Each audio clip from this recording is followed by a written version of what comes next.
Good morning, everyone. Hello and welcome.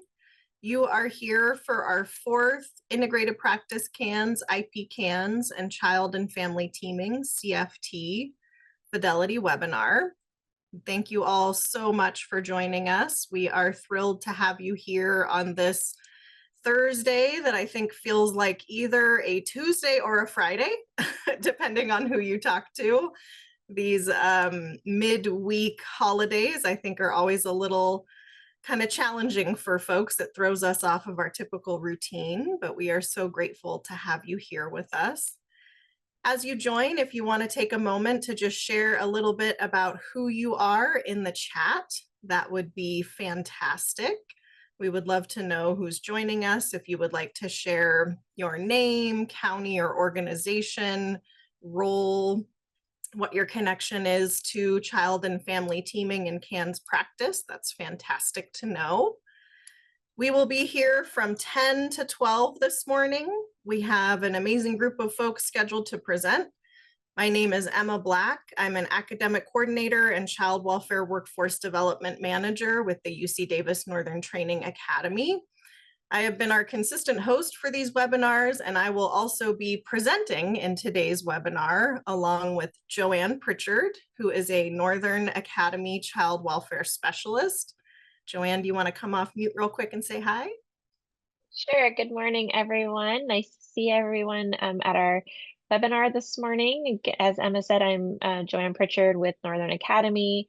I am a child welfare program specialist, and child and family teaming in CANS has been my specialty for quite some time now. So I'm excited to be here with all of you today. And we are so excited to have you with us, Joanne. Also presenting today is Robin M.A. from the California Department of Social Services. Robin, would you like to say a quick intro? Good morning, all. As Emma said, I'm Robin M.A., manager of the CANS Fidelity Support Unit, and I'm excited to have you all here and dive into the CFT meeting observation tool and action plan with you. Great. Welcome.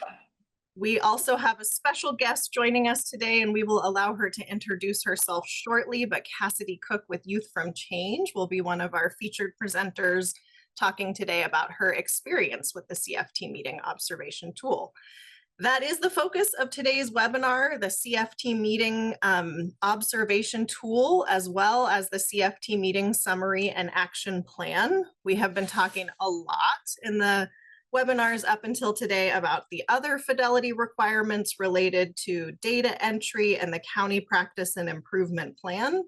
So we're super excited to dive in today with some of my favorite tools that I think really help to anchor what we're doing in direct practice.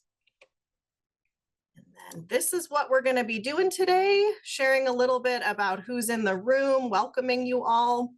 Again, we have someone talking today, sharing the perspective of a staff from a community-based organization about what it's like to be observed using the CFT meeting observation tool. We're going to provide an overview of the CFT meeting observation tool, how it was developed, piloted, how it's introduced to families, what it is intended to be used for and not.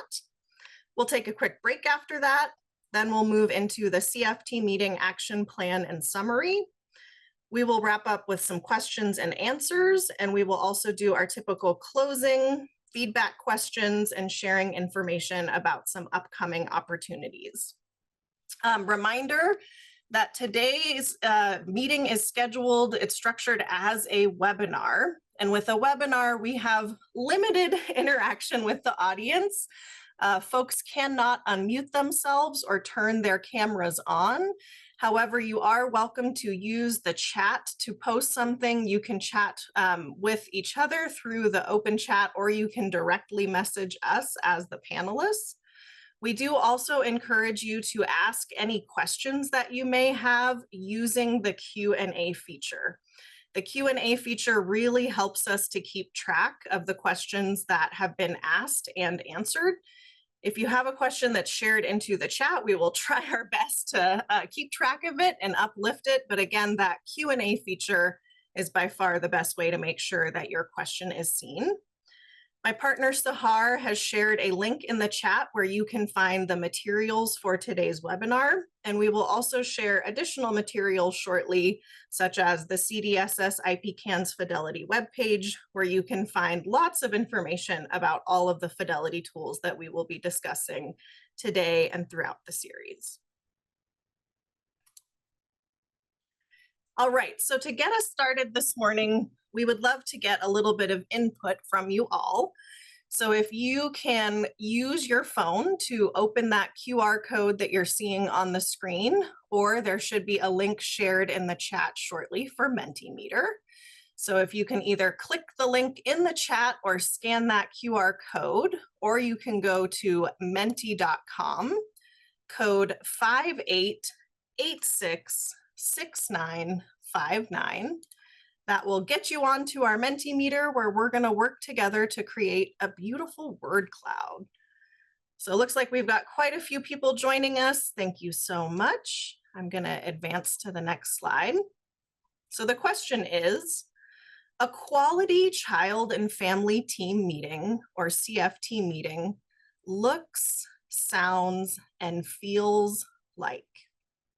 So you can write a one word, as many words as you would like. I'd like you to really think back on a CFT meeting that you have been a part of. It was a really good meeting. What was happening in that space? What did it look like? What did you hear in the room? And what did it feel like?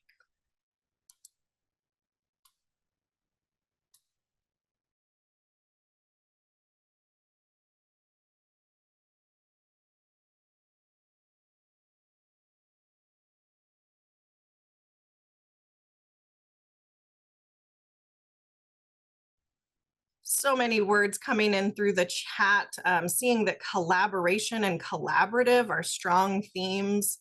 Family-centered, partnership, supportive, inclusive, voice and choice, safety, listening, growth, equity, connection, heard, direction, direct, strength-based, productive, partnership. Yes, yes, yes. Keep them coming. I see accepting, feels like support, cooperative. These are all things that we hope to see, hear, and experience in a quality child and family team meeting. And there has been a lot of work that has occurred over the past several years to really try to get to a place of having consistent definitions for what we consider a quality or to fidelity child and family team meeting. And a big part of that work has been the development and use of this CFT meeting observation tool. So I think when we start to dig into it and look at it, you're going to see a lot of these same words and values reflected in the tool.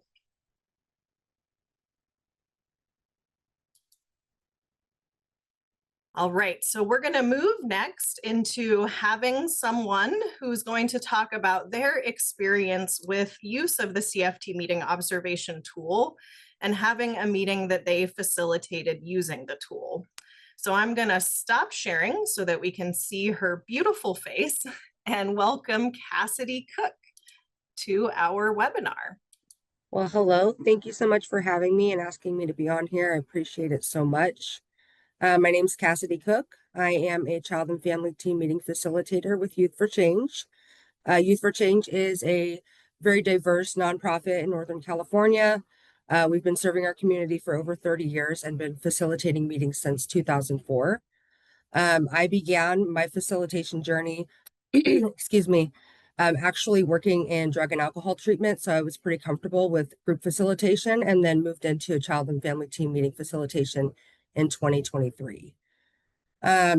So this observation tool, initially when I was asked to be observed, I had this very nervous and anxious response.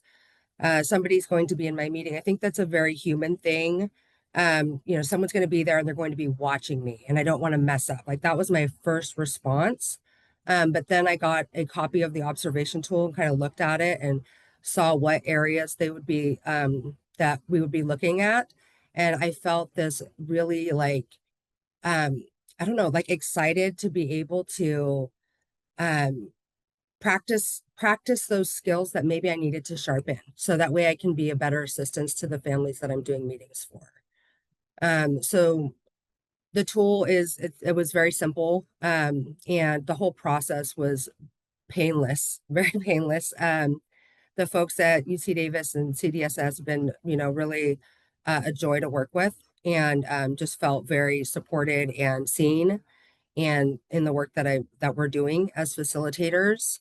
And I think that in the process of the meeting, right, like one thing that came up was having someone there observing, and our families, like how are they going to feel about that, right? I think it happens pretty frequently, like with children's services will often bring an intern. Occasionally I'll have, I had an intern with me yesterday, just shadowing and seeing what we do. And so just prepping the family, and saying, hey, like, I want to make sure that I'm doing the best job I can at this, and this is a tool. Is it okay with you if I have UC Davis sitting in and observing me in this meeting? They aren't collecting any information about you or your family. They just want to see how the meeting is facilitated. And the family that I was working with in that meeting, they were very open to that. Um, excuse me. So yeah, there was that aspect of it. And then the benefits of the tools is that I think that part of it was I got some really good constructive feedback, and I was able to increase some of my skills in some areas. And then we talked a lot about the cans, right? The cans is something that we really want to be using, and sometimes that's challenging because we don't often get a cans. But that was an area where I needed to. I didn't get a chance to showcase those skills because we didn't have a cans. But that was something that was identified, right? And then I think that that the tool itself and the interactions, like helping me, like just learn this, having there's domains, right? I can see myself in your guys' screen. That's so weird. Um, like all these domains, like helping me say, okay, well, that's maybe where I want to get sharper, right? And that's where I want to hone in. Like it's so important for me as a facilitator to elicit like the child and family voice, like going back to the youth, because this is their meeting. And a lot of times, especially when I was new in this, was like I thought that I was doing this with a goal of like implementing whatever was being asked of the agencies, right? Like that's kind of what I thought was supposed to be occurring. And so over the last couple of years, and then in this tool, like being able to say like, no, this is what it's actually about, is eliciting that family voice, that child voice. It's so vital. Um, I think that might be, does anybody have any questions? I just kind of wanted to hover on something for a minute, Cassidy, because I do think one of the concerns and one of the things that we have sort of heard uplifted with use of this tool is really that component around this is the family's meeting, and what does it feel like for them to have an observer enter into that space. Mm-hmm. And I heard you explain, sort of how you introduced the tool and its purpose to families, and it seemed like there was a lot of openness to that process. Did you encounter any pushback, or were there any like additional specific questions or things that you felt like could be really helpful for other people to consider as they're wanting to implement and use this tool? So when I had talked to the caregiver in this particular situation, she was very open to it. She did have questions about like what kind of information would be gathered. And I kind of just let her know, like, there's no information about your family specifically that will be gathered by this observation. And that's how I put her at ease, right? Because I think that a lot of times families feel like they're under scrutiny anyways because they have an open case. And I totally get that. Um, and so when I brought it back to no, like I kind of let it be like that, like, no, I'm being looked at, like it's me. And that way it kind of gave us that more like of a equity, right? Like we're the same, like we're both have things that we have to do. And this is something that, is going to help me do better, just like the services that your family's engaging in are going to help you do better. Right. So that was kind of the conversation that was had there. Yeah, thank you so much, Cassidy. And the intent of the tool is absolutely that it's getting that picture of the CFT meeting process overall. So it's not necessarily an individual facilitator feedback tool. However, I think it is very valuable for facilitators to get this level of feedback because we really are the hosts of that meeting space, right? We can't control everyone's behavior. There's going to be people who come or don't, who engage or don't. But part of the role of the facilitator is to do everything they can to try to keep the meeting holding that central purpose, which is teaming, assessment, creating a shared plan, eliciting family voice and choice. And so I think while it's not necessarily a facilitator observation tool, it's a meeting observation tool. Yeah. What I'm hearing you say is that as a facilitator, It's my job to manage that, right? right? Like my job is to manage the meeting. It's not just me that's being looked at. It's how the meeting's structured. It's how things flow. Like when we did a training back in June, and we did a lot of talking about, preparing, and then talking about this before this, and like letting the family have a choice in how that conversation moves. And I think that that's, as a facilitator, it's my responsibility to make sure that I'm making sure we're staying on track and on target, and also making sure that they have a choice in how that conversation flows. Are we going to talk about worries or needs first? Are we going to talk about strengths first?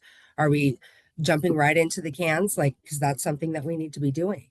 And so maybe not being observed myself, but how I facilitate and how that meeting is held, I definitely had that, like, this is my responsibility. This is my baby, Yeah, and I feeling. one of the things that I just so enjoyed in getting the chance to observe the meeting in Butte County and seeing your facilitation is how flexible, adaptive, engaged, and your ability to really sort of move wherever was needed in that moment. And one of the things that I kind of saw as a question that came up in the chat is how do you elicit the child's voice if the child is young or not in Mm, the meeting? And I do think there was a challenge with the meeting that I observed where a lot of effort had been made to have that youth present. But then, at the last minute, things were kind of complicated. So I'd mm, love to hear what are some of the strategies that you use for really eliciting child voice, either for young children or when they mhm. can't be present or they don't show up at the last minute. I think so. I'll start with the younger children, like younger children who maybe maybe they're like under 4 or 5, right? And in those cases, it's really about the safety of the child. From my perspective, right, is what is most safe for this child, and how can we best support them in gaining access to the things that are seeming to work for them. And then those family visits are super important, right? Like, and making sure that we're talking about the things that are obviously in their best interest, right? Because they may not, they want to see their mom, they want to see their dad. Maybe mom and dad aren't showing up.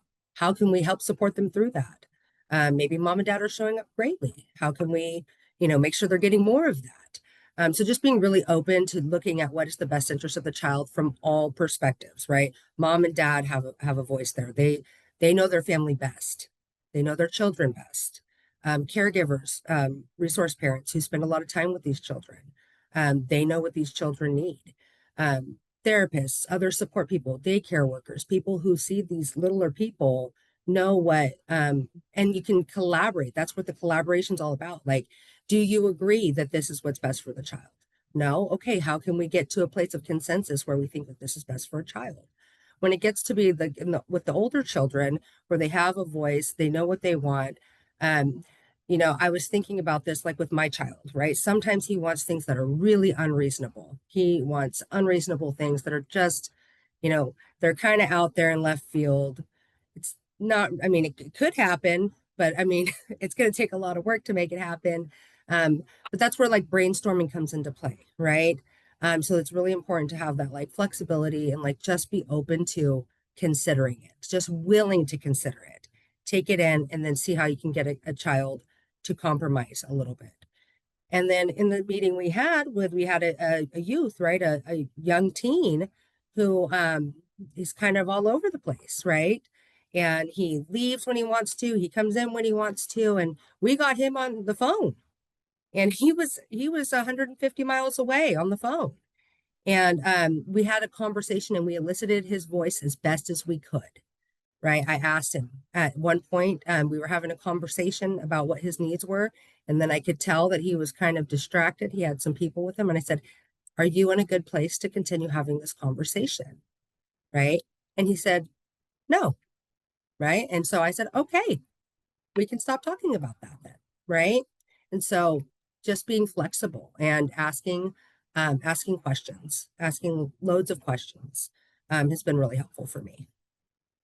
Thank you so much, Cassidy. And I agree. I was like jumping with excitement when I saw that occurring in the meeting, of just recognizing that where he was at physically at that time. I think he may have been at a skate park or hanging out with some friends, like kind of roaming the neighborhood.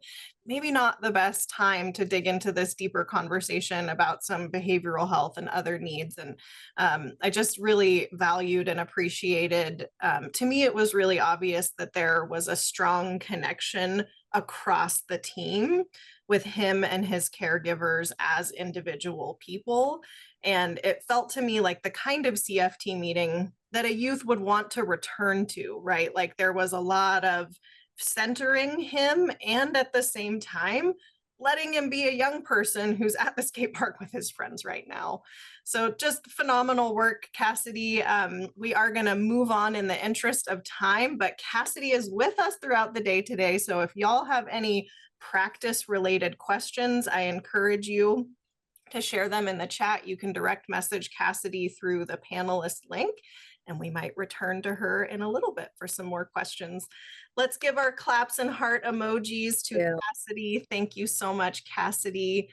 And I do see that someone raised their hand. If that's like a sharing the love, that's awesome. But just so you know, we can't unmute you. So if the raised hand was in hopes to share something verbally, we apologize that that is not possible. All right. Thank you so much, Cassidy. I'm going to unpin you and go back to the rest of our presentation if I can figure out how to do that. Remove it. Okay. All right. So next, we're going to dig a little bit more into the CFT meeting observation tool itself. And I am going to just briefly remind folks that the CFT meeting observation tool is one of several fidelity tools. We've been talking a lot about the brochures, the CFT meeting survey. Those are some of the requirements that became effective in September. There is also the system level tools, the county practice and improvement plan, the IPCAN's fidelity review tool that is under development. We're going to be talking today about the CFT action plan and the CFT meeting observation tool. First, with the CFT meeting observation tool, Joanne's going to talk a little bit about how it was developed, its history. It has been around since 2001, 2022, but it has not been required to be used. So we are not sure how many people have been using it or not.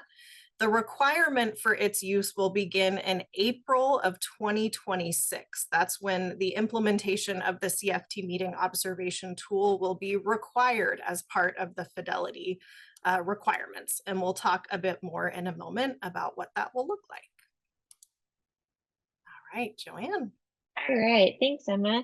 So we wanted to share a little bit with you today about how was this developed, what are some of the iterations that it has been through, and where are we at right now with the observation tool. So this was a tool that was actually developed in 2022, 2023, and that's when it was piloted.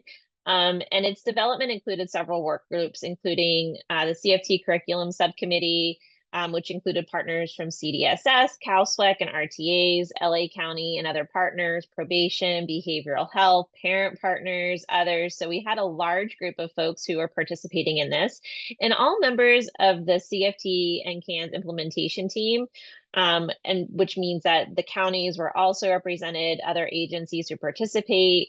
Again, we're also represented in that group. And so the CFT CANS implementation team, Workforce Development Committee, and the CDSS Research and Evaluation Unit was also part of it. So there really was a very big collaborative effort to get this tool developed as well as piloted.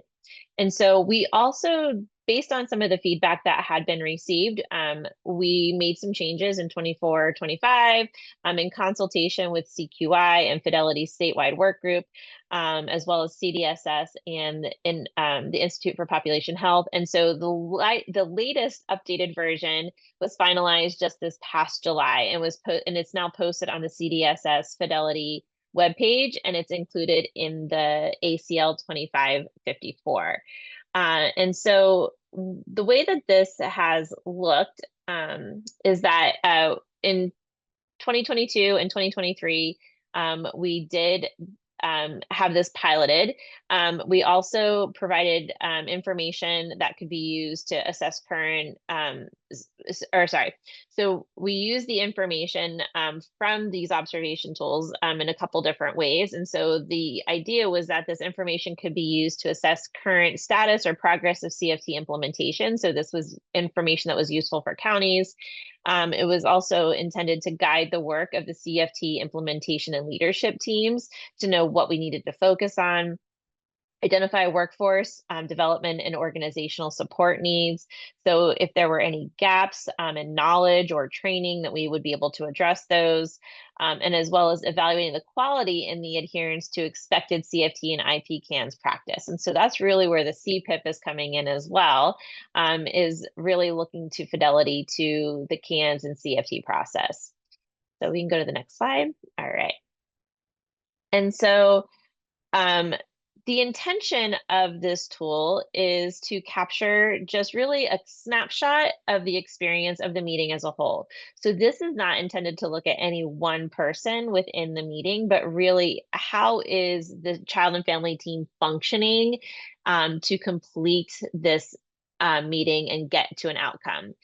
So it's intended to support agencies in evaluating the quality and adherence to the intended practice. So again, is what you think happening in your CFT, what's actually happening? Are the families experiencing it the way that we want families to experience it, or the way that we expect that to happen? And it is now also going to be required to be completed effective April 1st. So this will be something that is incorporated into the fidelity plan, is that there will be some observations that are going to inform what the CFT process is looking like in counties. So the thing that we wanted to emphasize is that this is not intended to be a performance evaluation tool. Again, we are not looking at any one individual in the meeting. We are looking about how is the child and family team functioning. And so there's a lot of different components on that. So I just want to kind of emphasize that this is not about the facilitator or facilitation, but it is really about how is this team functioning and how is that meeting occurring, and are we getting to the outcomes that we're intending? And it is also not, so again, I think I did just touch upon that, but it's not an individual assessment of the facilitator, the social worker, or others who are key players in that meeting. It is really about how we're all working together. So moving on to the next slide, we wanted to share just a little bit about what did we learn from this pilot back in 2022. So we did have several agencies and counties that helped us to pilot this and provide some feedback. So LA County, Sacramento County, Santa Cruz County Probation, and then Victor Community Support Services, they all participated in this pilot. And so the tools also tested in a CFT meeting for Yuba County that was also facilitated by Victor Community Support Services.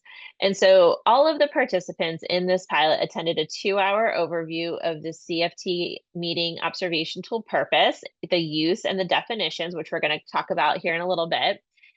Each person also committed to using the tool to observe 3 meetings. So that was really what we were asking for folks to do so that we could get a decent size sampling. The tool was completed and debriefed with the county and the agencies to talk a little bit about what worked well about the tool, what were some themes that they were seeing, adjustments that we could make. And so we met with them to debrief that, and we did make some changes based on what their feedback was. And so moving on to the next slide, this just tells you a little bit about, and I know like in the broad scheme of things, 23 doesn't sound like a lot, but it really was a cross section of the state, which was really important for us, right? We wanted to make sure that this was for big counties, little counties, medium size, that we kind of got a sense of how is this working. And so fortunately, we were able to have participants that were able to share that. And additionally, we were able to look at the child and family team meetings across, the continuum. So again, we had some family reunification. We also had emergency response or safety planning, post-permanency, the placement preservation, and a non-minor dependent. So we really did get a pretty good sampling of the different types of meetings that could be occurring as a child and family team meeting. And if we could go to the next slide. Sorry. Oops. All right. So the purpose of those meetings, again, some of them were to develop the case plan or to review the case plan. There was also an intent to preserve placement or secure placement, support for closing a case, safety planning, prevention or removal prevention. So that safety planning, emergency response kind of meeting, as well as to update the case plan. And so some of these fall within the scope of a CFT, an official CFT, and then we also have our safety planning prevention, which is really kind of more of a best practice and a way to engage with families similarly before it's kind of being counted towards that CFT and towards those requirements, but still a best practice and beneficial for children and families. And so moving on, this is what we heard back from the pilot participants. That in general, it was pretty easy to use. It was not daunting. It was fairly short, fairly straightforward. The CANS items on there were a great reminder that this is supposed to be part of our discussion and inclusion into the child and family team meeting. That the tool is, it provides an opportunity for coaching, right? And so again, even not being completed in an official observation capacity, the questions and the things that are on the tool really provide opportunity for reflection by the facilitator, the social worker, for others in the meeting to just be kind of getting a sense of what are places that they may want to upgrade, or what are some places that maybe are really working well that we can celebrate within the child and family team meetings. It's also helpful to focus on the meeting overall, not just one person in the meeting, because again, you can have one person who's doing an amazing job, but if you've got a couple of folks who are not coming prepared or not really engaged in the process, it affects the outcome, right? And so recognizing that this is about the entire process and about the team was helpful for folks. And that the tool has potential to be used in CQI efforts because it does highlight what is working well and also where are some places to improve. And so it's important to recognize too that because we're looking at a snapshot, we don't ever want to take the observation tool and just say, this is what's happening across all child and family teams everywhere across the state or even within that county. It's a snapshot, and that snapshot can also tell us if there's multiple snapshots that tell us the same thing, that's kind of identifying a trend and what we might want to focus on. So some of the things that came up as being challenging was if you had some folks who were not present, right? And so how does that show up in the meeting? Maybe they were engaged, but they weren't able to attend, right? And so we should still be able to hear or see some of that in the meeting by that being referenced or so-and-so was talked to. This is some of the information that they shared, right? And so if you didn't have participants present, like how would you mark that? Were they engaged? Did they just not show up? What efforts were made? Because again, things are sometimes out of folks' control. So it doesn't necessarily mean that they weren't engaged or asked to come. Maybe there was a reason for that. And so how do you ensure that that's captured in the meeting? It's hard to rate when one person is behaving noticeably different than others in the CFT. So again, when we're looking at the whole, if you have one participant who is presenting with some challenges, it could really throw things off. So what you're hoping to see then is that there's some compensation from the other team members, right? And so that the family's experience is still what we expect it to be. Would like the tool to be online or easier to edit. And again, we've made some modifications to it based on some of this feedback. And then also clarification needed regarding the least restrictive placement. It includes the child remaining at home. So that was one of the things that, again, we made some updates to it to provide some clarification, make sure that things were easily understandable. And there really is a lot of information in the supplemental guide that talks about what each of those questions are and what you're looking for and how it's intended to be rated. So based on all of that, in addition to some of the other things that have been coming along since 2022 and 2023, changes and updates to this tool were made, including further integration of the IP cans within the CFTM. And so that's happened just this year. So moving on to the next, oh, this is actually Emma. So that is pretty much the background information about how we got to where we are.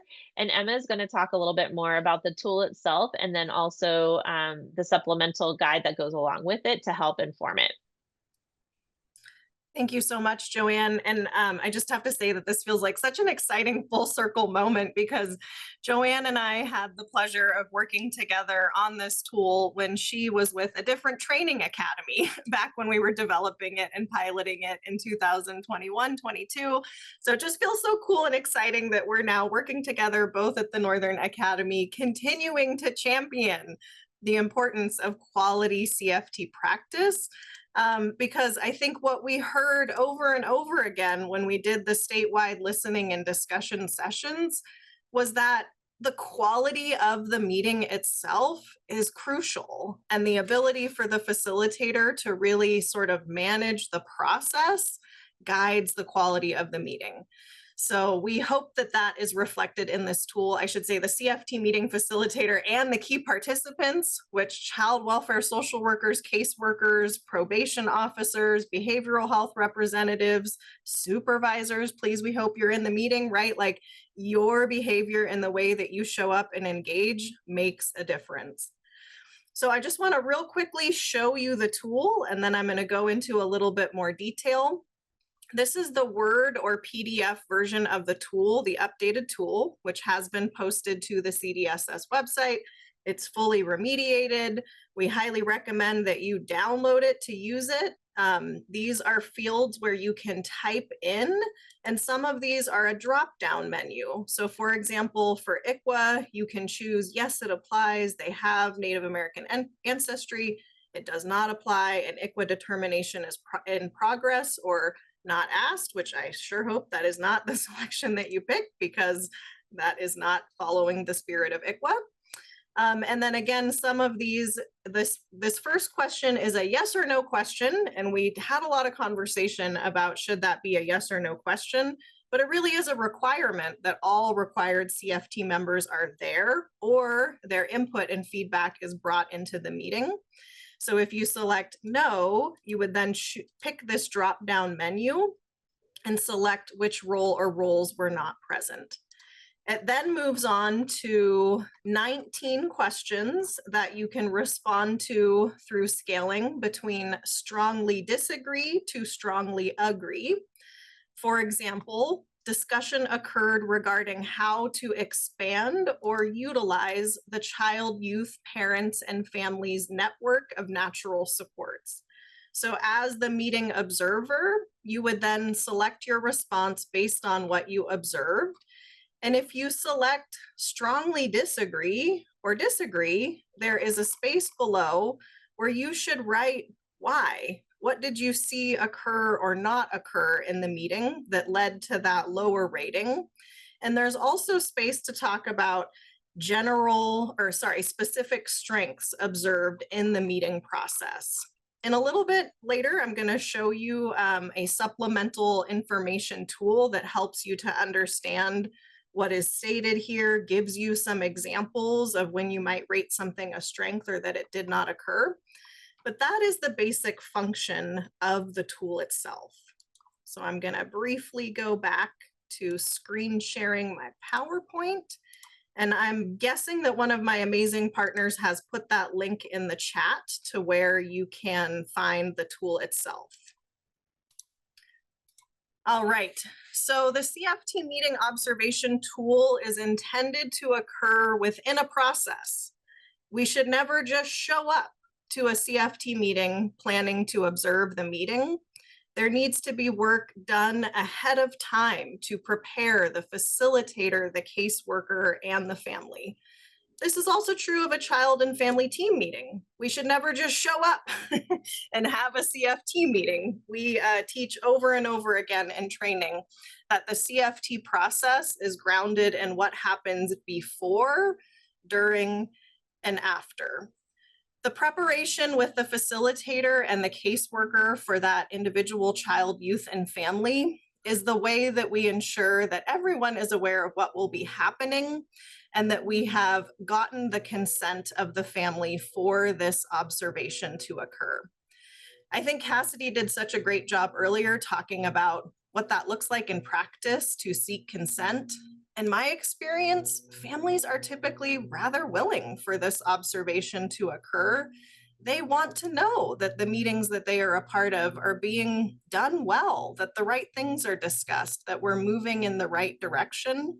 And I think as long as we are clear that we are not collecting specific information about their case and family, we are observing the process itself to see if it is being done and supported to fidelity or not, there's often little resistance.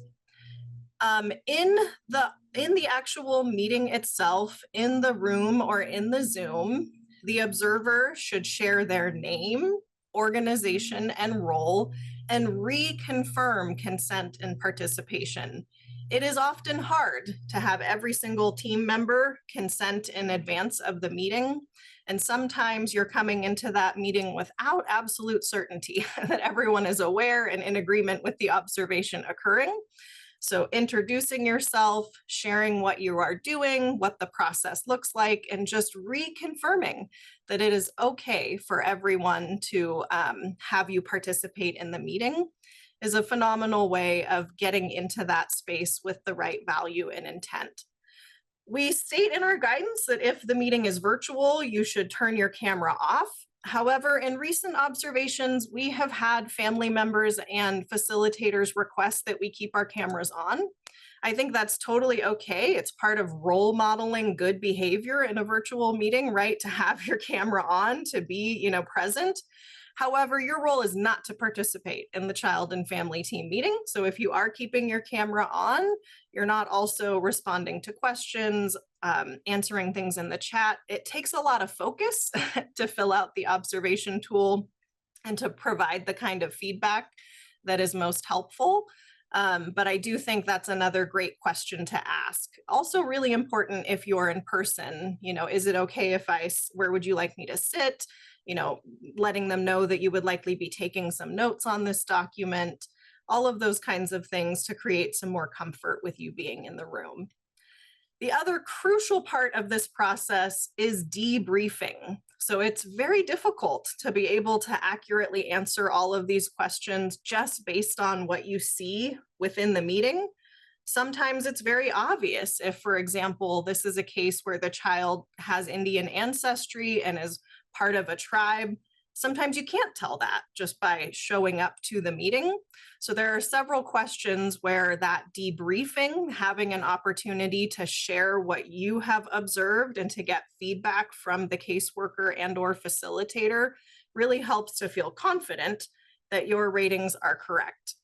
It's also a really important opportunity to provide some development and coaching to the key members of the facilitation team about what are they already doing that is rock star work, right? Like what was their moment of shining in this CFT meeting? We all want to do our jobs well, and it feels good when we have space and opportunity to talk about and elicit the things that are happening that support good family focused practice. We also want to feel comfortable bringing up the things that we have observed that are not to fidelity and asking those key members of the team, what could you try or do differently next time that would better help to create consensus around decisions or plans? And if that person isn't sure or they can't come up with something, that's a great opportunity to provide some in-the-moment coaching and suggestions. So the debriefing process is not necessarily required, but as part of the use of our tool right now, which is mostly in direct county technical assistance work, we strongly recommend it. And I think we have heard that that process is very valuable. We want to just pause for a moment and again remind folks that this is the youth and families meetings.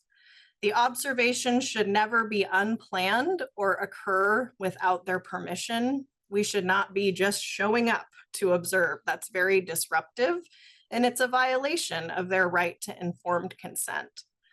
Families should be prepared ahead of time for this process and be given the option to allow observers or to respectfully decline. That is their right. Each county or agency should develop a written observation tool, protocol, or process that includes identifying the person or role responsible for seeking and obtaining consent. So that process can look different for each county. It can look different depending on your structure and organization for child and family teaming. Who completes the tool? This is a question that we often receive, and that is also a decision that each county can make. The person who completes the tool needs to be trained in CFT and IP-CANS practice. It's really challenging to complete this tool. If you're looking at it and you're like, I'm not sure what these things mean, I'm not sure I've ever seen them demonstrated. It helps if a person has been a CFT meeting facilitator or attended that training, if they have completed the CANs or have some training in the CANs. They need to have been trained in the history and use of the tool. And part of what is described in the all-county letter that was released is that we are working on a half-day training specifically for this tool. So we will share some information shortly about how you can learn more about that training once we have it ready to go. And ideally, the person who completes the tool is not the caseworker or facilitator. It's really hard to observe yourself, right? It's really hard to have objectivity with how you're showing up in a meeting where you have a very active role. In my experience, as well as what we saw with our pilot project, the folks who are often best situated to complete this tool are CFT program supervisors, a caseworker supervisor, a technical assistance provider, or a practice coach. We do have folks who work within our training academy and the other Cal academies as well who have been trained in the use of this tool. And so folks should be able to request support with that through our technical assistance process if you're not quite sure if you have people at your county or agency with the level of knowledge and skill ready to implement this tool. Per All County Letter 2554, again, county placing agencies are responsible for ensuring that the CFT meeting observation tool is completed, whether administered by county placing agency staff or by contract or formal agreements with an outside entity. And these outside entities could include community-based organizations, county mental health plans, or Cal academies. So it's a great thing to start to be thinking about now, and hopefully these conversations are also occurring through your county practice and improvement plan, CPIP discussions. Who should be the people who complete this CFT meeting observation tool for your county or local system of care? You got to see the tool a little bit earlier. So this is just kind of a reminder of basic structure, basic demographic case information, 1 yes/no item, 18 items rated on a scale from strongly disagree to strongly agree. For example, group agreements were established or reviewed at the start of the meeting, and a space for comments, and a guide that is completion instructions or supplemental information. I'm going to briefly screen share the supplemental information just to give you a sense of what is in that document. I really think of the CFT meeting observation tool as being similar in function to the way that the structured decision-making tool or SDM tool is, where you have items and you need to respond to them. And in order to know what the correct response is, you want to look at the definitions. So the supplemental guide is the definitions for the CFT meeting observation tool.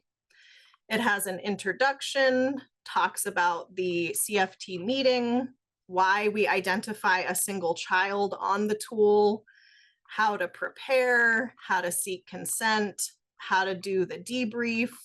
And then it goes into, again, instructions or definitions for each of the items. So I'll go down to this one. So for example, the stated meeting purpose or written agenda reflects input from the child, youth, parents, or extended family members. Then there is a definition. To help the team understand the purpose, the facilitator or caseworker may offer a general overview. However, the specific purpose, agenda, topics, and desired outcomes should be determined collaboratively with input from the child, youth, parents, guardians, Indian custodians, family, tribe, and the team. For example, the facilitator or caseworker might state, the CFT is gathered today for a case planning meeting. Then ask the youth, parent, and caregiver if there's anything else they would like to add to the agenda or meeting purpose. If a parent, for example, states they want to discuss visitation, also called family time, that then becomes a central focus of the meeting agenda, and the facilitator must ensure it is discussed and that a visitation plan is made or updated. So if you haven't had a chance to check out the supplemental information, I encourage you to do so. All of these tools are available on the CDSS Fidelity website and should be able to be downloaded from that site for use as soon as you would like. I've got one more slide, I think, here. So far we've talked a lot about the tool itself, how it was developed, how it can be used, how to seek family consent. There is now new requirements, again, beginning in April of 2026, for this case to be used as required by counties. So this process is still under development, and it will be announced soon in the form of a county fiscal letter, or CFL, that will be sent out to all counties. But the process is that cases will be randomly selected by CDSS for an observation. So this is a similar process to what occurs when a case is selected for a case review. Case sampling methodology, again, will be announced soon in that county fiscal letter. Completed observations will be uploaded to an online platform for submission to CDSS. And there will be a process available for counties to be able to receive a summary of results received through that submission platform. That should be announced soon. I would also strongly encourage counties to start with the paper or PDF form, because then you already have the results available and you have them in in sort of that one meeting summary, which I think helps to contextualize the information. The UC Davis Northern Academy, Joanne and I, are working on a CFT meeting observation tool training. It is under development. We hope to have it ready to pilot soon. I think my partner Sahar will share a link in the chat shortly to a Google form. If anyone is interested in being alerted when that training is ready to be piloted, if you complete the form, we can make sure that we have your information when we are ready to hit go on that. And overall, more information will be coming soon about what exactly the required use of this tool will look like. And then I just want to real quick check the Q&A in chat and see if there might be any questions related to the tool that we want to take a couple of moments to answer online. I did see some questions about kind of why folks had, why there is a scaling response between strongly disagree, agree, and strongly agree, and whether it might be less subjective to have yes and no answers. I think Robin answered that question well, but I would just add that we worked extensively with multiple evaluation teams in the development and piloting of this tool, both the evaluation team within the Northern Academy, also with the CDSS evaluation team. And what we heard from those folks is that the first question really should be a yes or no question, because it's pretty easy to measure whether someone was either there or not, their voice was included or not. But for a lot of the other questions, having a scaling response is actually a more accurate evaluation measure, because there isn't really sort of a simple yes no response to something like, was the meeting facilitated in a trauma informed manner. There are behaviors that help to increase that meeting process being more or less trauma informed. So that was the feedback that we received through our testing and evaluation process, that those types of questions should be structured in a scaling response. And April 2026, again, is when that required use begins. Up until then, we strongly recommend that folks use this tool as an optional CQI fidelity tool. We are using it in partnership with counties that we are supporting through our technical assistance program. We are finding the information to be incredibly valuable when it comes to rating CPIP items that talk about CFT practice. For example, Cassidy does her incredible facilitation work in Butte County, and we're partnering with Butte County to complete their CPIP. And there was a question in there about child and youth presence in the CFT meeting. And we were able to say, well, we have completed 4 CFT meeting observations for Butte County. And so far in all of them, the child or youth was either present or their voice was clearly included and brought into the meeting. So I think it helps to validate some of those questions that can feel a little nebulous or feel like you need to do an extensive data extraction to know how to rate the item. It looks like there's another question about where does the observer position themselves in the room, or again, I know you talked about online, you can be on camera, off camera.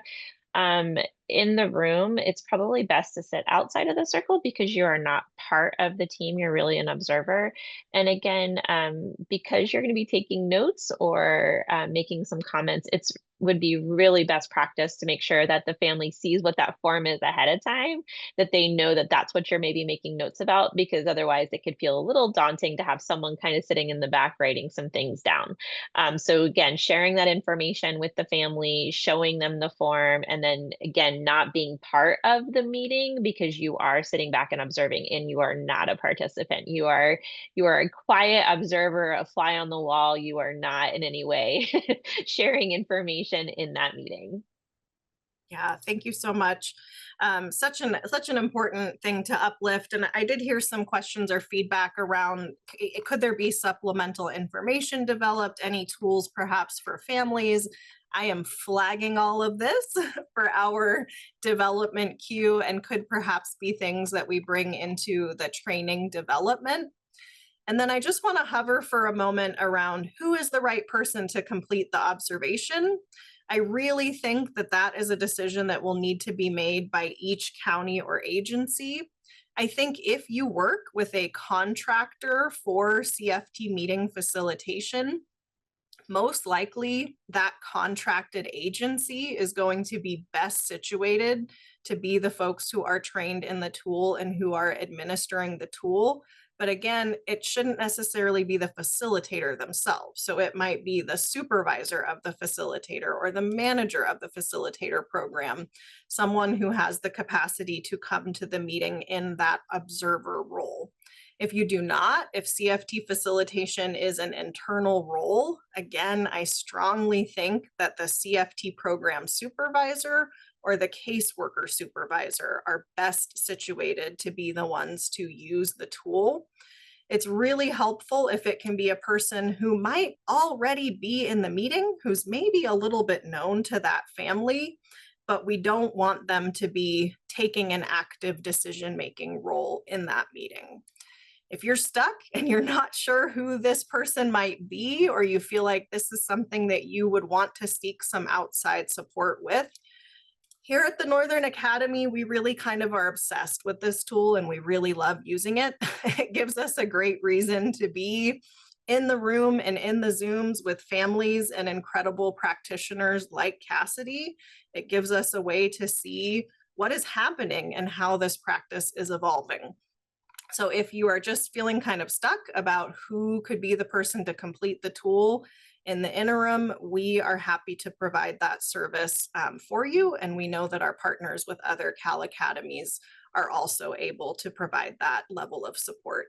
So there should be a link shared in the chat shortly to where our technical assistance requests can be found. And I'm just keeping an eye on time, and I told us that we would take a break at 11, so I'm gonna go ahead and stop sharing and initiate our 5-minute break. So we have a brief break between now and 11:06. Thank you all so much.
All right, folks, we are back from break, but before I pass the mic to Robin, I wanted to just bring Joanne back into speaking space to add a little bit more here. Thank you, Emma. For folks, as we were talking about the observation tool, I just wanted to note that it really can be used for both official, which is this, those that are going to be required by CDSS, as well as unofficial observations, right? And so the observation itself can really be a useful tool internally for discussion, for reflection. It's also really great for especially the service provider participants. If you're looking at the tool and you're just able to use that as a reflection for yourself following the meeting, thinking about what did I contribute in these areas, or how did I see this playing out? How did I support the process or the family in this meeting? And so again, it can be used in unofficial capacities in a really, really useful way that allows people to improve their practice, identify areas of upgrade, and also places that maybe a little bit more support is needed, or allow for conversations about trends that might be happening within your county that you would want to maybe focus on to have a better experience for families. So I did want to share that there's a variety of different uses for this tool, and they do vary from official to unofficial, and we encourage you to use all of them. Thank you so much, Joanne. I even think too about the unofficial use. Like I remember being the only CFT meeting facilitator for a while at my county. And I think I may have even appreciated using this tool unofficially to reflect after a meeting and to say, did I do all of these things? How was I behaving in a way that supported this child and family or not? What are the areas that I could improve in? So lots of different ways that the tool can be used. Thank you. All right. And now I am passing the mic to Robin M.A. Thank you.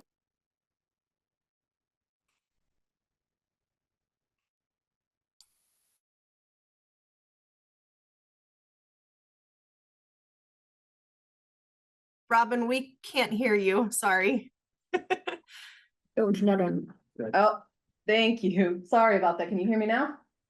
Okay, well, thank you again. Hi, all. I'm Robin M.A. I'm the manager with the CANS Fidelity Support Unit at CDSS, or the California Department of Social Services. I was saying thank you for the CFT meeting observation tool information and great questions coming in. And just a friendly reminder to use, please use the Q&A feature instead of the chat. It's easier for us to find and respond to all the questions in the Q&A. And kind of tracking purposes to make sure that we catch them all. And thank you.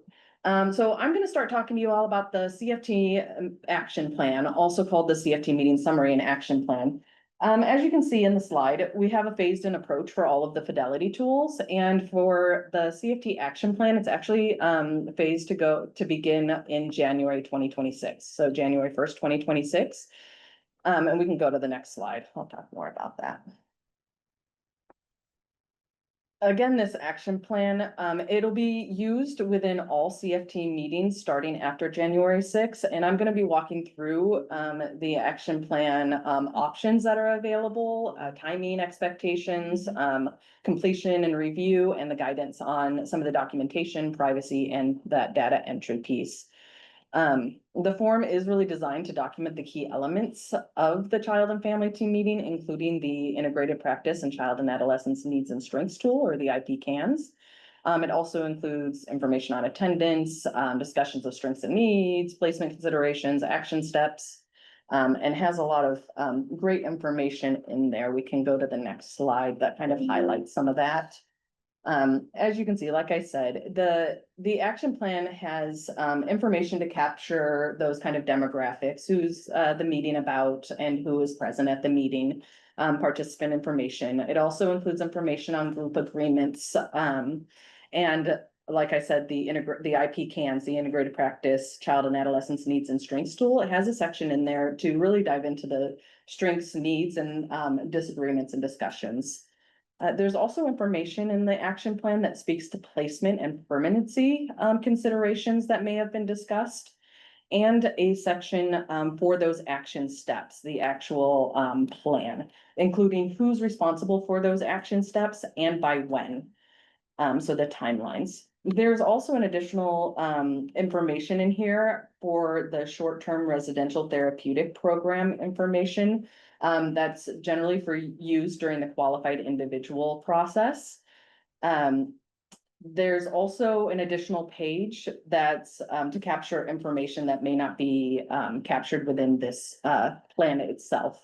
And I'm sorry, I should have stated that I'm speaking about the CFT meeting summary and action plan, also called the CFT action plan that was issued by CDSS.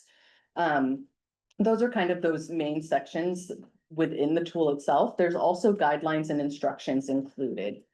And then some of the why behind it, we really did hear that it helps with that transparency and accountability in the CFT meetings by capturing who was present and what was discussed and what action steps were agreed upon. It supports the youth and family voice, having team members agreeing to what the strengths and needs are and making sure to note those disagreements.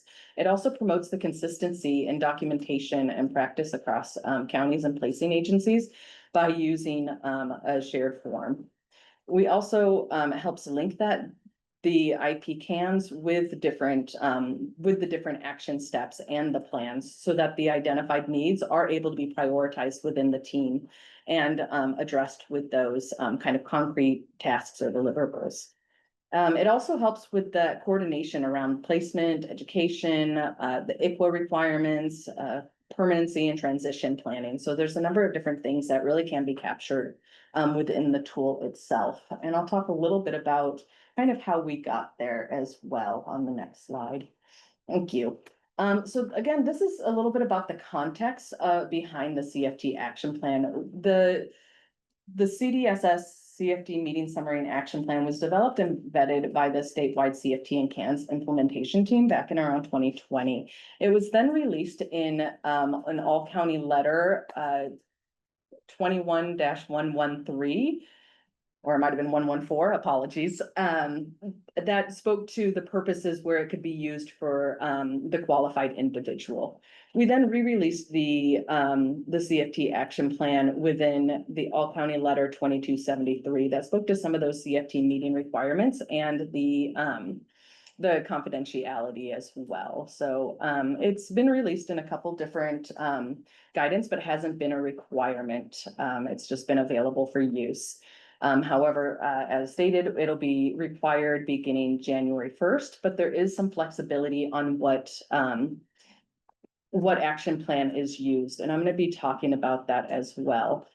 But again, I just want to highlight that a lot of the information we heard about the importance of that CFT action plan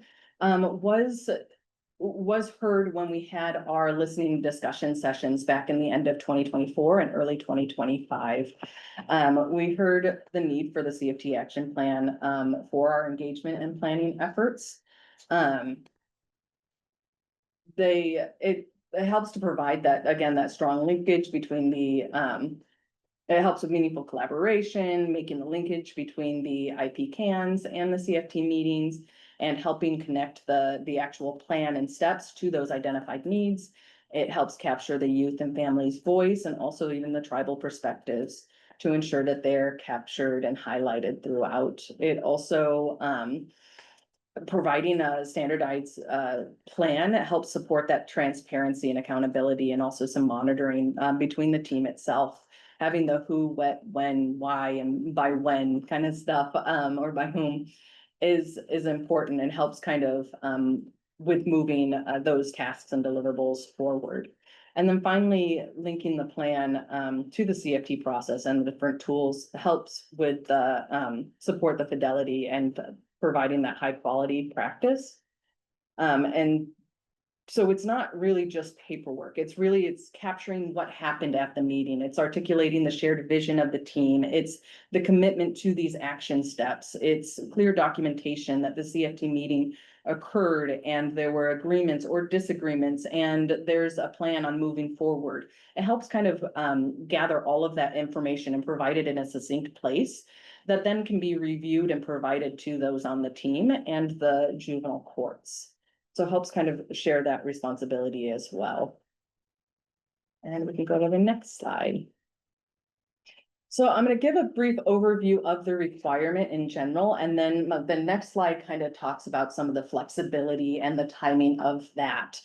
So again, starting that January 1st, 2026 date, that's when this requirement goes into effect statewide for all CFT meetings. So it includes noting that the meeting occurred, summarizing the discussion, all of this stuff. So this new requirement is intended to really strengthen the consistency in documentation and ensure that the perspectives, plans, and services developed within the CFT meetings and by the CFT are clearly communicated and captured in a standardized format. And again, able to be shared with the team and the juvenile courts. It also helps set the stage for future automation and data alignment across systems having a single form, because then we can also look at how placing agencies in the state is doing as a whole in different aspects. So it does provide additional data sets and monitoring that can, or not monitoring, sorry, but different data sets that can be used to further expand how CFTs and the IPCANs are going statewide for our fidelity efforts. And this is, like I said a number of times, the action plan is also something that needs to be attached to the court reports, again, starting after January 1st. And the requirement is included in statute, and you can see the section there, 16501 of the Welfare and Institutions Code. And we can go on to the next slide. Okay, so again, you can see there's a little bit of a timetable here, but we did it kind of in a Gantt chart style where there's time frames and not necessarily a specific date. So again, I've said it a million times, but effective that January 1st date, 2026, that's when the county placing agencies must document the occurrence and summary of each CFT meeting within that action plan. And that's, you can see the first row there in kind of a gold color, the CFT action plan interim solution.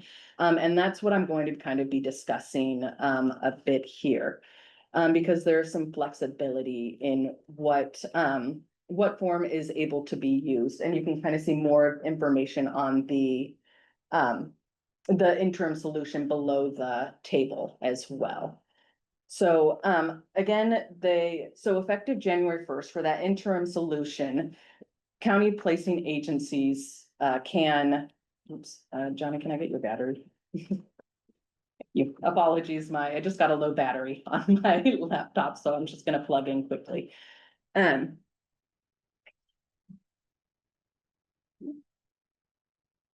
Apologies for that. Okay, so starting that January 1st date, 2026, that's when the interim solution goes live as well. So counties have the ability to utilize the CDSS issued action plan, or for the period of time between January and October 2026, or actually even further on.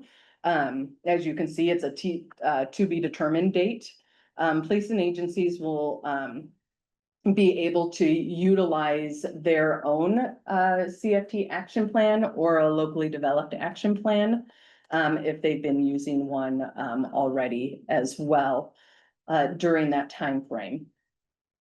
Additionally, as you can see, sometime in the new year, following the January date, we're going to be enacting a CFT action plan update and utilizing a work group in order to do this. So we will be reaching out and engaging with our partners to form a work group to further explore how we can improve upon the CDSS issued CFT action plan. This work group will then help make those updates, and we will ensure that the automation occurs within our California Automated Response and Engagement System. The CFT action plan work group, we do not have a set date when we're starting it or when it will conclude, but it is something that is on our radar, and we are going to be moving forward with it in order to update the CFT action plan. We are committed to this.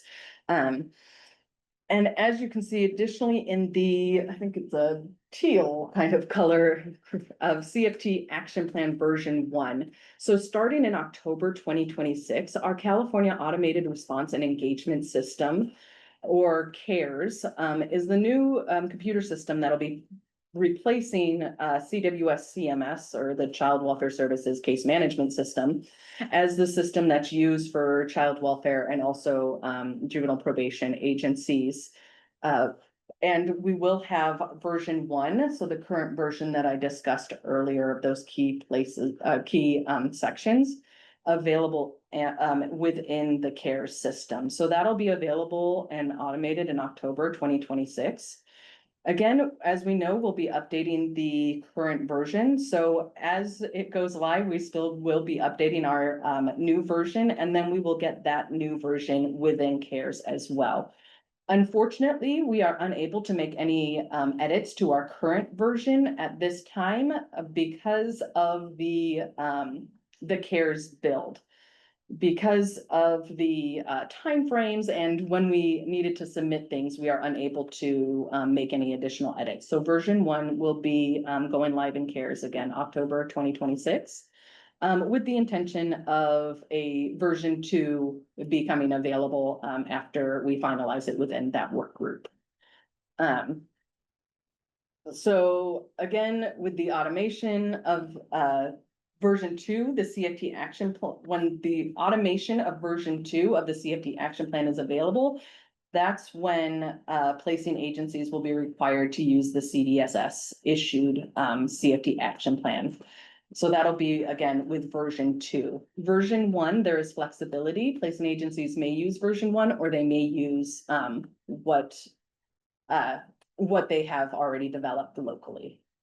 So we just need to make sure that those local forms do include the information, the same elements for consistency purposes. Because our goal here is that consistency, right? We're hoping to get, so even if the local forms look different, that they're capturing the key elements as well, that the CDSS issued form has, to ensure that alignment statewide. However, I'll also note local versions can include additional or extra fields or information, but just not less than what's in the CDSS issued template. We are working on providing a Word version of the CFT action plan so that it is able to be edited a little bit easier. But you can also download the PDF and just, what is it? I don't know the wording, but you can alter it so it's a Word document within the PDF. Convert, thank you. You can convert the Word document to a PDF. Or I'm sorry, a PDF to the Word document currently, but we are working on getting one of those online as well to assist with local processes as well. Slide. If we can head on to the next slide. Oh, I think it disappeared. Sorry, I had a weird screen sharing thing happening here, so give me just a moment. No worries. All right. Oh, I see in the chat that, or maybe it's question and answers, the action plan template does not allow for the boxes to expand, and that is correct. Unfortunately, we have limitations within the PDF that does not allow us to create a document with the expandable fields at this time. Adobe. But we do, yes, it's Adobe, but we do have, again, that's one of the reasons we are providing a Word version, and also there's an additional page included where you can capture that extra information. Okay, let's see the shared.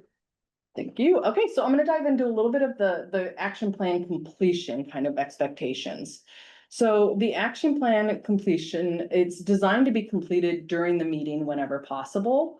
And we're also expressing that any team member can really help complete the form. This helps promote the collaboration and also that shared ownership that I discussed a bit earlier. It can also be really empowering for additional team members to assist with the completion of the action plan. But it is ultimately the placing agency's responsibility to ensure that it is completed.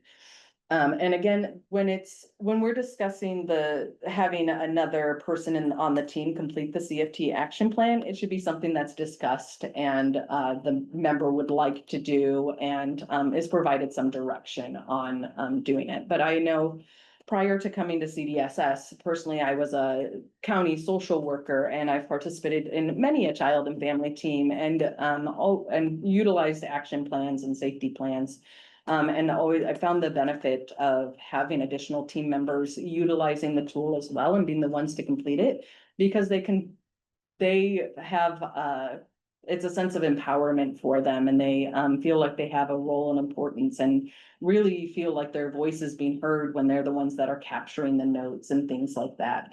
So, and being aware of what's kind of on that form. So it can be really helpful, but again, some direction may need to be provided to the members prior to just having them do it as well. And then all CFT members must have the chance to review the action plan. So they have the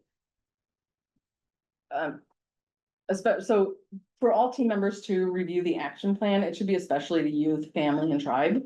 So they have the opportunity to review it before it's finalized. They should be able to confirm that their voice and perspectives are represented accurately and also recommend any potential edits as needed. It really helps to like reinforce the central purposes of the CFT process, ensuring that the plans are built with the youth and family and not just for them. We want to make sure that they are involved in this process. And then as far as documentation, the action plan then needs to be either uploaded or documented depending on which system. At this time, it's within the Child Welfare Services Case Management System, or CWS CMS, or I guess beginning again that January 1st, 2026. Those documents will need to be uploaded into CWS CMS, and then following the release of the CARES, the California Automated Response and Engagement System, beginning in October 2026, the action plan can be documented within that system as well. This consistent data entry really across the systems and across the state helps track the CFT meeting outcomes. It helps strengthen the CQI efforts, the continuous quality improvement efforts, and improve collaboration across the agencies. So we want to make sure that it's documented correctly. Additionally, there's the requirement to attach it to the upcoming court reports for those cases, occurring after January 1st, 2026. Because once it's completed, it does become an important part of the official record. It's a copy should be attached to upcoming court reports with redactions as required, potentially. Depending on what information is captured. Including the action plan in the court report helps ensure that all parties, including the court, understand the supports, the services, and the next steps identified for the youth and family. And it provides them the knowledge that the family's team came together, right, in order to inform these types of decisions and recommendations, and helps the court kind of make their decisions in alignment with the team as well. It also provides that transparency and accountability for the collective efforts that are being made to support the safety, permanency, and well-being for those children. And we can move on to the next slide. I'm going to talk a little bit about privacy and redaction, but I also want to highlight the importance of looking at your local policies. Local policies often drive some of what is needed to be redacted.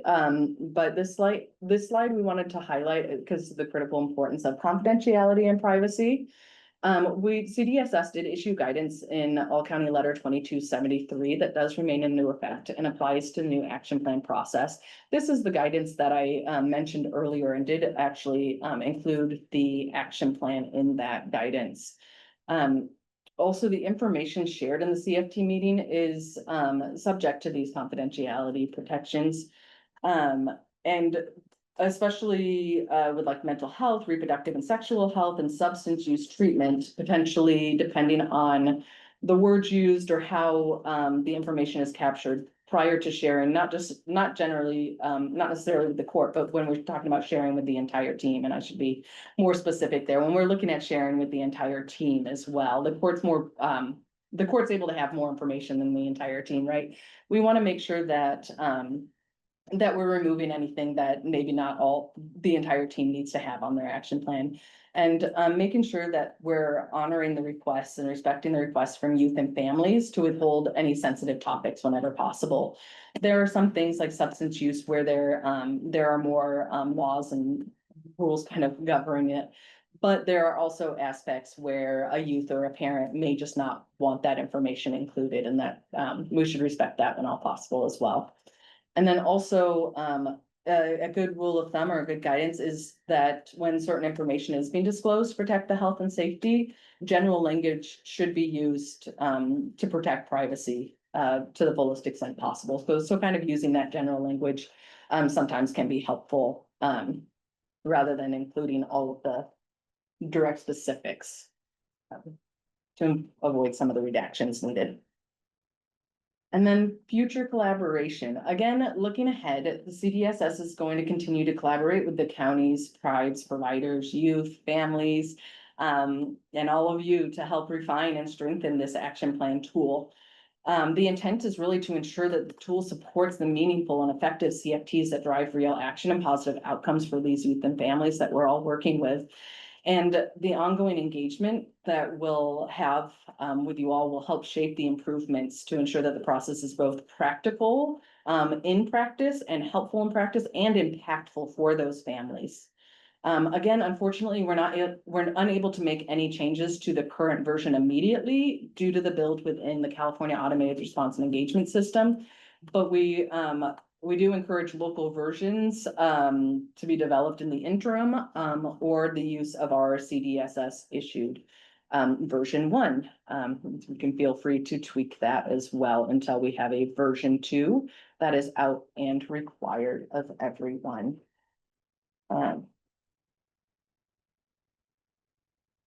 So we could touch on some of the questions, the Q&A that's coming in. I haven't taken a look at it, so Emma or others, if you've seen any questions that you'd like me to answer or highlight, I can do that.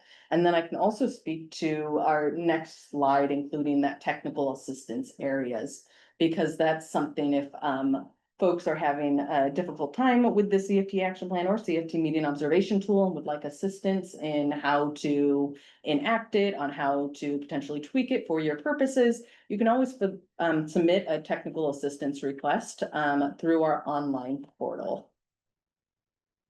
Yeah, just wanted to share out loud that we are continuing to seek information from folks who are interested in joining a work group, focus group, some kind of convening to talk about potential action plan and summary updates. So we have prompted folks to share their name, organization, email in the chat if that is something that is of interest to you.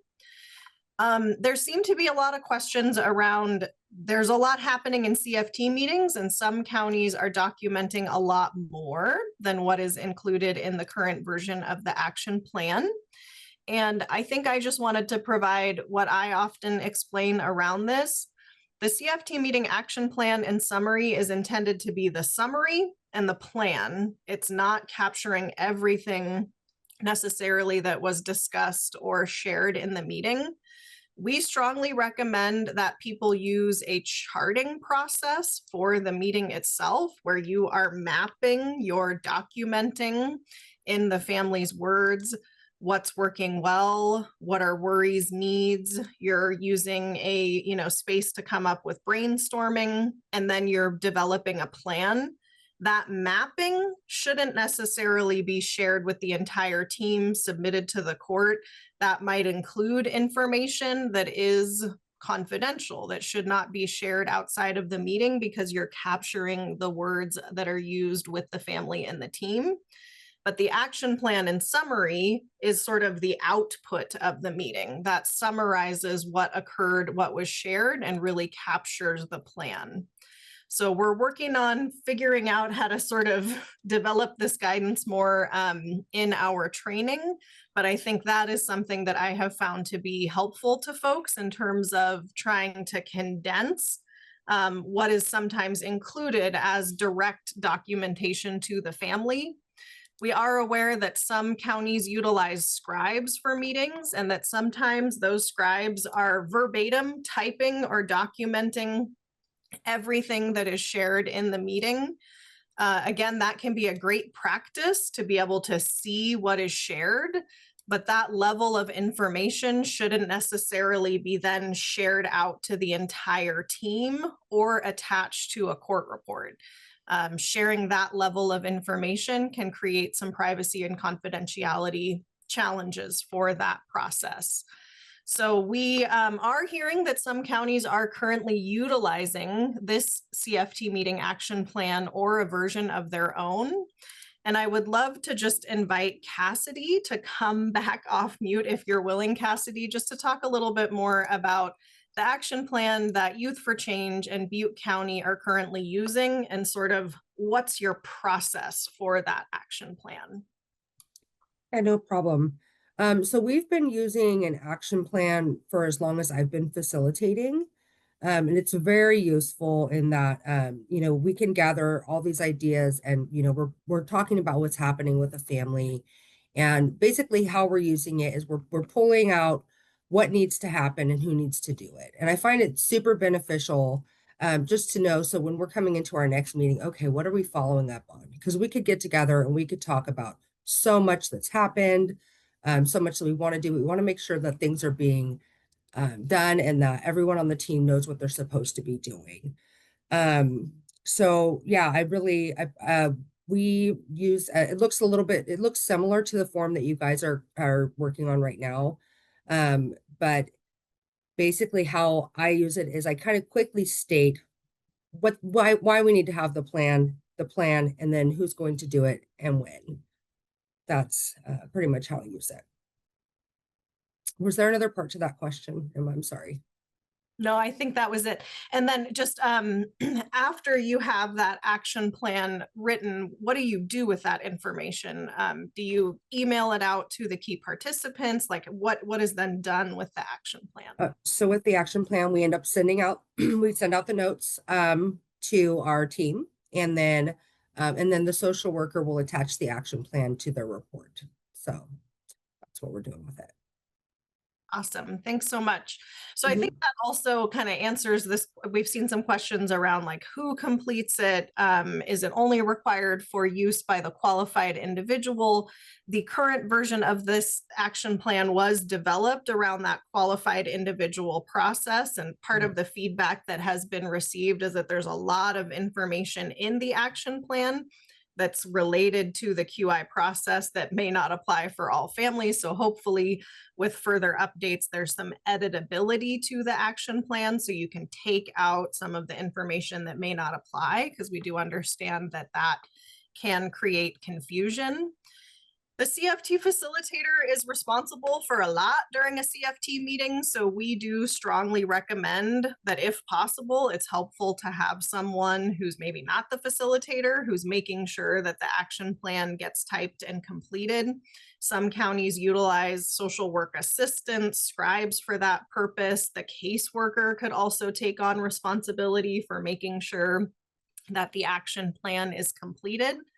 Again, currently, folks can utilize a lot of the core elements that are in the CDSS version, but come up with their own county-specific version. Some of the elements in a county-specific version that may be helpful are things like more space for more participants. I know that I often facilitated CFT meetings with 20 to 30 participants, and there's, I think, only about room to type in 10 participants. We have also heard that more space is needed to include and really represent the CANS items on that document. And then there isn't currently a space to put in things like the shared vision, which is part of our intended integration of CANS into child and family teaming, is that we're developing a shared vision for families. So hopefully, I think that answers a lot of the key questions that have come in, but CDSS partners, Joanne, if anyone else sees questions that we want to uplift, please feel free.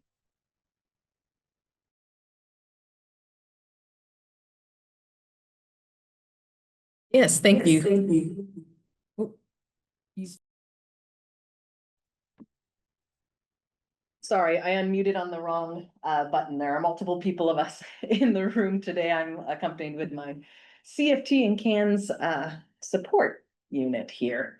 So apologies. I'm currently responding to a question about the requirement and how to document for a CFT meeting that occurs during an investigation rather than an open case, as there may not be a CANS or some of these other case items like placement and things like that. So this requirement, like CFTs in general, the CFT requirement for CDSS, some local policies may be different. But CFTs are only required for those open cases, not during the investigation. And that's open child welfare cases and then open foster care cases or placement cases in juvenile probation. So that includes the CFT action plan as well. So it would be only required during those open cases that I just mentioned. However, we do fully encourage the use of it during the investigation as well. But I imagine there would need to be some tweaks to kind of accommodate for that. I know, as I stated, I was a child welfare social worker for many years prior to coming to the state.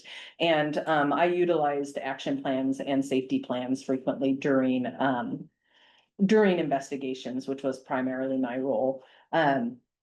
So I understand how they can also be beneficial in that space, but we don't have as many requirements with it since the CFT is not yet required or not required for the investigation time. However, documenting the information and providing copies to those included in the meeting and on the team would be just as important in investigations as well, to ensure that accountability and to ensure that those needed tasks and steps are being followed or taken as well.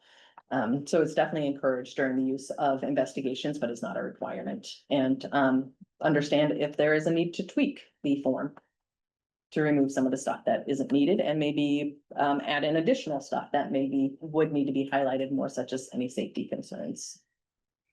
Thanks so much, Robin. Another thing that I just wanted to respond to before we move along here is a question about the distinction between case plan that the court orders and the action plan.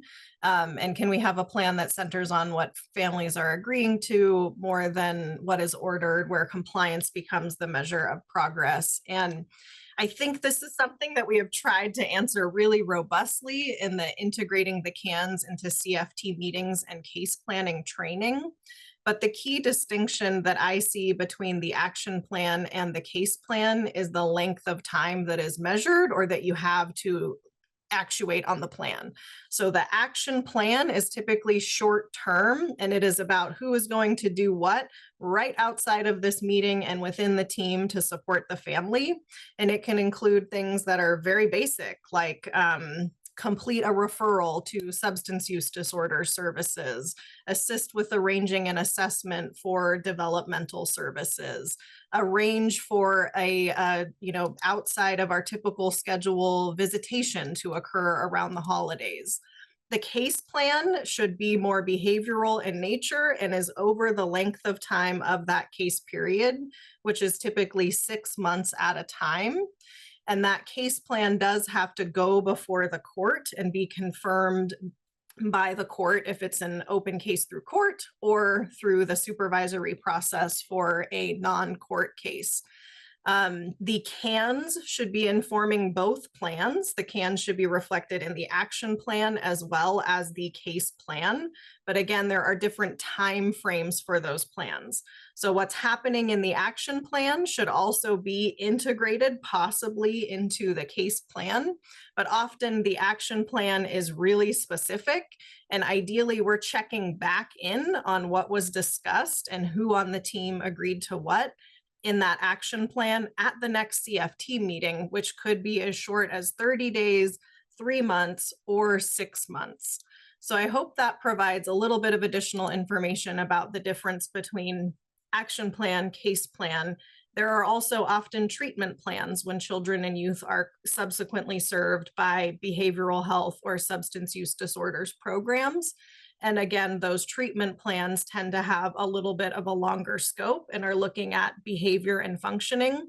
But one of the things that we hope is happening, one of the reasons that there has been so much emphasis on implementation and use of the CANs, is that the CANs can be that shared tool to help to inform all of those different kinds of plans. So I hope that provided a little bit of a good question or response to that question. And I think this is also something that we can aim to integrate into the training that we're working on. And then I did see just a question about what happens if a family doesn't agree with the notes taken.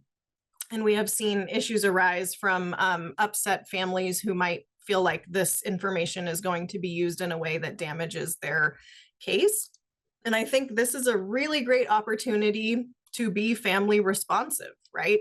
So if a family disagrees with something that is written in the notes, let's modify it. Let's say, mother disagrees with what was written, or, maybe you have that original statement, the team feels that there are some risk behaviors that are of concern for this youth. However, the mother strongly disagrees that that is the case. You can include or add that to the documentation. You could take out that statement. The CFT process shouldn't be something that is sort of used as evidence that is sort of part of a court proceeding. The CFT is intended to bring the team together for the purposes of collaborative connection, assessment, and case planning. So I think if we are exercising transparency and the action plan or the notes are visible to the youth and family, and they disagree with something that is in writing, we can use that time to modify it, to note their disagreement, to make sure that we aren't just plowing forward with them feeling like we captured something wrong or we didn't capture something correctly. Do you have any other thoughts about that, Cassidy? I have some thoughts. I was just, I think especially when we're talking about like the charting or the notes, that they're kind of a tool, right? And so the plan is really what we should be developing some consensus around, right? So the notes, and I don't know if maybe what was being asked is like what gets entered into CWS CMS or what summary is provided. But again, the action plan should be the consensus place where everyone is weighing in, that there is some level of agreement. And again, if there isn't agreement, how are we noting that, right? And so really, again, making sure that folks are on board. So I think if the facilitator and the team are really using a consensus-based process, the action plan should reflect that. And so I would be just a little bit more curious about like what notes or what was it in the notes that the family disagreed with? And again, what language are we using and how is it being presented? Because we certainly want to make sure that the action plan is reflective of the conversation, of the agreements, and of what the next steps are moving forward for everyone on the team. Yeah, thank you so much, Joanne. I think that was really well said. And I want to again emphasize that if you want direct support around any of these things, if you are feeling like a lot of what is shared here just doesn't sync with what's happening in your local practice, if you have a documentation form that you're using right now, and you would love to see if CDSS or the technical assistance partners agree with the elements are in it, feel like you're on the right track with your documentation approach. These are all wonderful things to filter through our technical assistance request process. We provide technical assistance in partnership with the California Department of Social Services. So we have folks across Cal Academies across the state of California working in partnership with folks from the California Department of Social Services and statewide partners such as those who are working with the Innovation Center for Population Health to oversee national implementation of the CANs to help with responding to and thinking about some of these complex questions. So if you are interested in having a more in-depth conversation and receiving support, we do encourage you to submit a TA request. So far, we have a lot of requests for big projects, like helping people with their county practice and improvement plans. We can also have individual ad hoc meetings. You can also just email things for us to review. It is intended to be a flexible process to meet folks where they are at.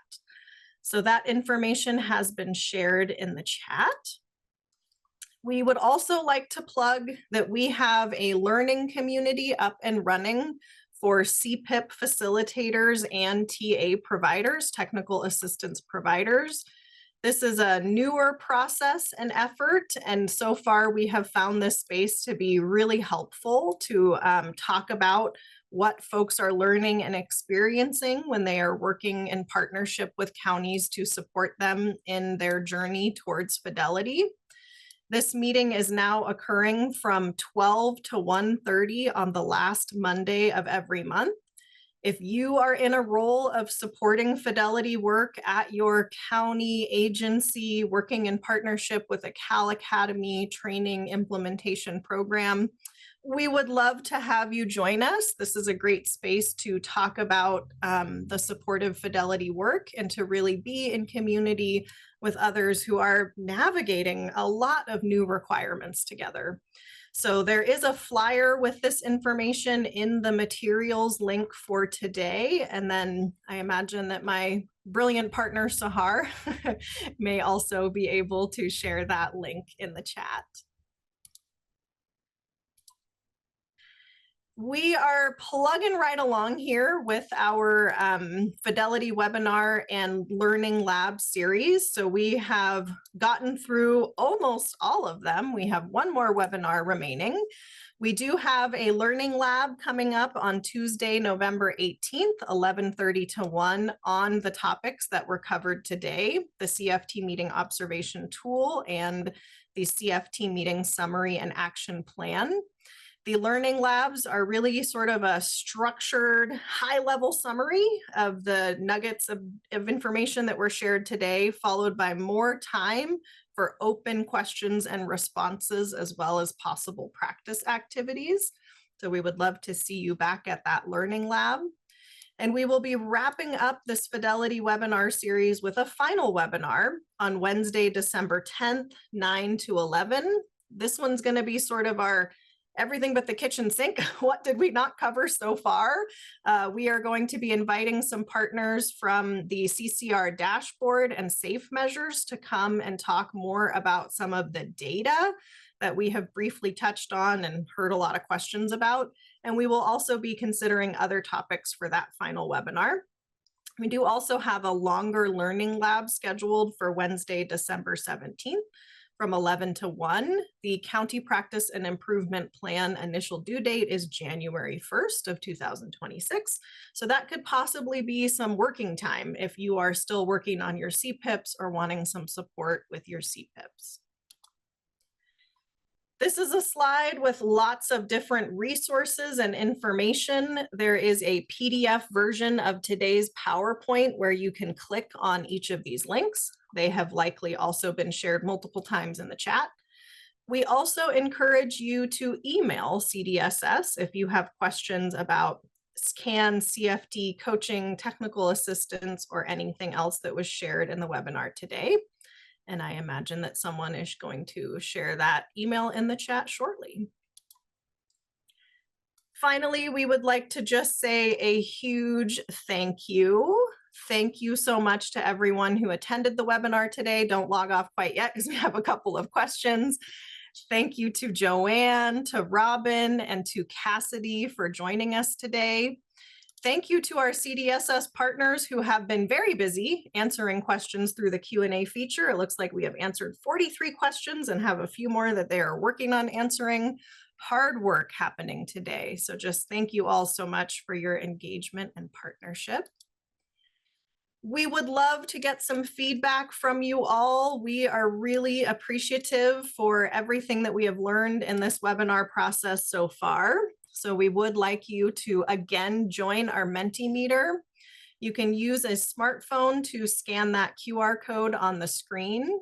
You can also go to menti.com, code 58866959. And Sahar has also shared a Mentimeter link in the chat. Thank you so much, Sahar. If you can log back on, we want to get some feedback for you before we wrap up at 12 o'clock. Looks like we've got quite a few folks joined. Thank you so much. On a scale of 1 to 5, how would you rate today's webinar and helping you to understand fidelity requirements for IPCANs and child and family teaming? A 5 is that it was extremely useful. I think a 0 or a 1 is that it was not at all useful. So how useful was today's webinar in helping you to understand fidelity requirements? Give you a moment to respond.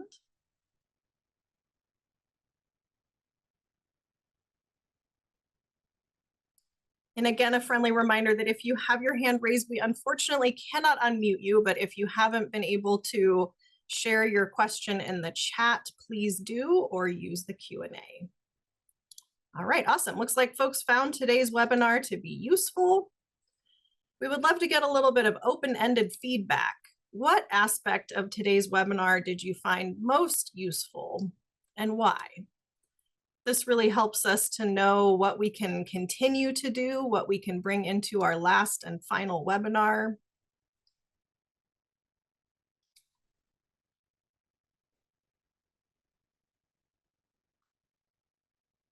Seeing those responses come in, thanks so much.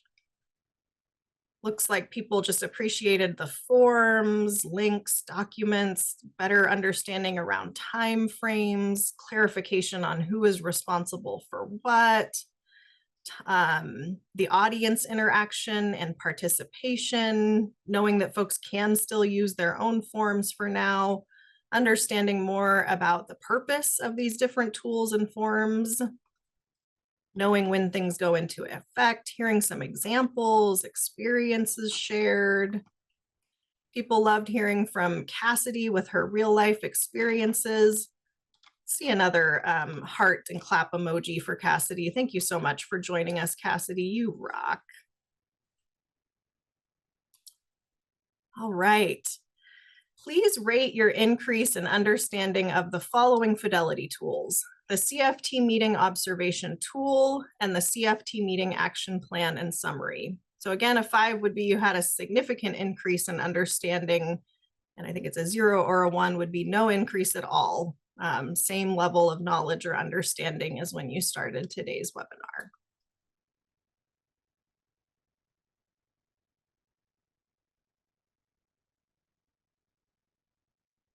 Got about 55 people who have responded to this one. Would love to see a few more. We are CQIing our own CQI process, and these Mentimeter responses are part of the data sets we are using to help us to know if we are achieving our intended purpose with this process. So thank you so much for your responses here. Looks like overall folks did have a good increase in their knowledge and understanding of these tools. So yay. We are happy to hear that. Do you plan to attend the follow-up learning lab on Tuesday, November 18th, 11:30 to 1? Your options are yes, no, or unsure. Friendly reminder that we record all of our webinars and at least some of the learning labs and have been doing our best to get those posted quickly to our Fidelity website using YouTube links. So if you ever cannot attend, we are working hard to keep that web page up to date. Excited to see that at least 27, 28, quite a few folks, 29 will be joining us. We would love to know what questions you have for that upcoming learning lab, or if there's anything else related to CFT meeting observation tool, CFT action plan, that we can discuss or practice. You were also asked this question upon registering, so we did get some great questions and suggestions from the registration. Definitely folks are interested in how often will the meeting observation tool need to be used, more info on case selection. We will see what information is available to be shared at this time. Seeing examples, I think we for sure have some example completed observation forms and might be able to see if we could find some action plans as well. Awesome. All right, it is 12 o'clock, so I just have one more question. What can we improve for our next and final Fidelity webinar? So this is parallel process to child and family teaming, where we wrap up with what went well and what can we change or do differently next time. I so wish we could bring snacks. How fun would that be? More about who has to do what. I think that's a great suggestion, trying to kind of hone in on some of that. People appreciate the breaks. Oh, a mock child and family team meeting. All right. Oh, a Fidelity process FAQ page. We have been collecting the questions and answers, but they are voluminous. So it has been a little bit of a challenge to figure out how to sort, organize, and get all of those out. But we would love to see how close to that we can get. Maybe a breakout group. Great, some more suggestions here. Everyone wants to see a mock child and family team meeting. Interesting. I don't know if that can quite happen in the Fidelity webinar, but love to know that there is still a lot of interest in really trying to get clear about what does a quality CANS informed child and family team meeting look like. All right, this is the end of my presentation. So I am going to stop screen sharing and we are going to stop the recording. But again, thank you all so much for being here. And we hope to see you soon for the next Learning Lab.